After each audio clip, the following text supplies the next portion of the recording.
Do you want to get me from this side?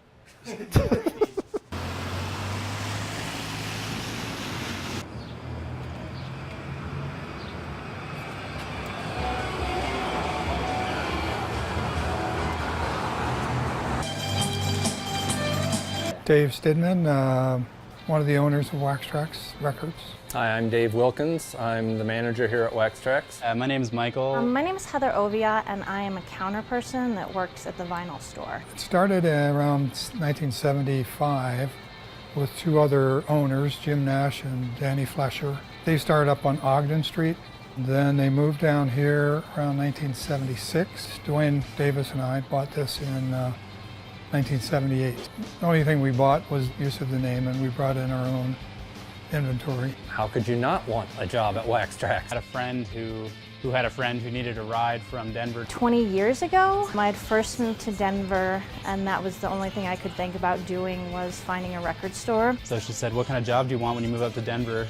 I was so happy because they had such a great selection, and everybody was so nice. And I said I would love to work at a record store because I moved back here to be in a band. That music is really what I want to do. It would be amazing. And then she was like, oh yeah, well, I'm really good friends with Dwayne Davis at Wax Trax. I more or less made them give me a job. When I found out that one of the original employees was leaving, I just said, okay, I'm replacing him. Oh, really? Did he say that? Oh yeah, sure. See if I can get you an interview. And Dwayne gave me a little music quiz. I was a record collector. And he was like, yeah, you can work here if you want to. I was like, awesome. It was a way I thought of getting all the records I wanted. It still means what it did back then. A store that does everything on its own terms, gets the music it wants, gets the music it likes, and tries to expose other people to that. I wanted to open a store that would represent the kind of store that I always was looking for. We were like the only people in town who brought in the stuff from the British import distributors. And that was kind of what set us apart in the very, very beginning, because you could not find the stuff elsewhere. We have a really good selection of 45s, which other stores probably don't deal with. That's what brought me in originally. You know, the first Clash album wasn't released until 2 years later in America. And I went all around town. They just, try this little crap hole called Wax Trax, and I finally found it, and life changed right there.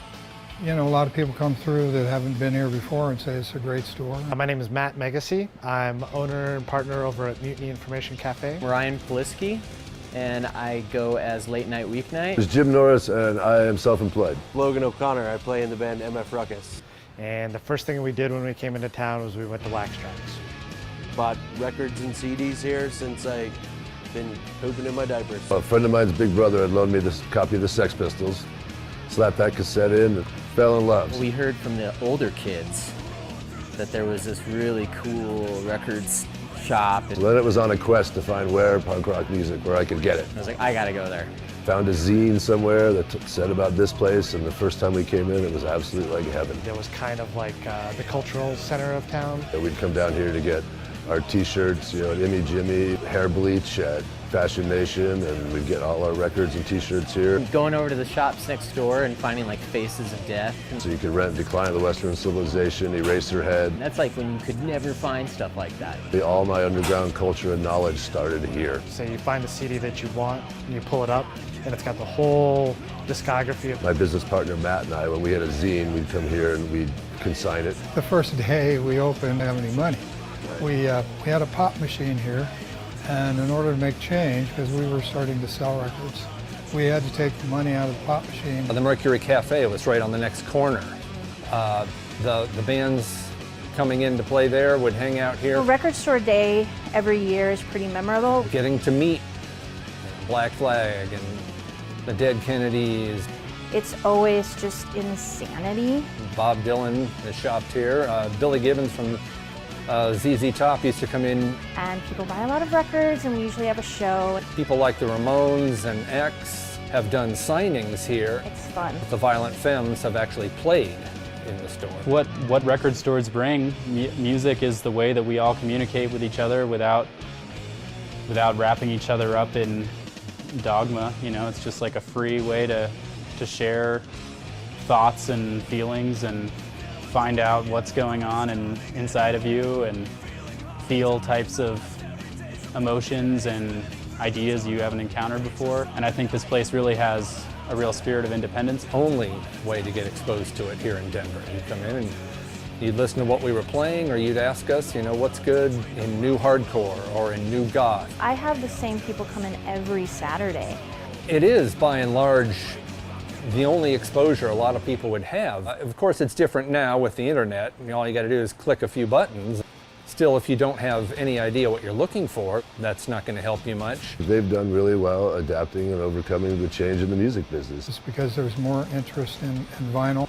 You see the same people and they start to talk to me, and you learn people's stories. There's never been a point in this store's history where we didn't have at least 2 or 3 people who work here playing in local bands and putting on shows, and all of us going to shows. This is where, for me, I know a lot of my friends, to see their name on one of these little plastic cards was a really big deal. So we've always had a very strong connection with the local music scene. Every time we had a show, of course, you had to come up here to put the flyers and the posters up. In the 80s, we even started our own record label and had several releases. It's called Local Anesthetic. When we first opened, there were just a lot of rundown buildings, empty stores. In fact, I lived in the back of the store for a couple of years. I had some break-ins. Watching the neighborhood clean up a bit has been nice. Yeah, it's improved a lot. I think that the sense of community here, people still support this a lot. People here are really passionate about music, and I think that's about the best way a record store could be. It's been a great joy for myself and the others who work here. Wax Trax Records, brother, here for your local music needs. Yeah.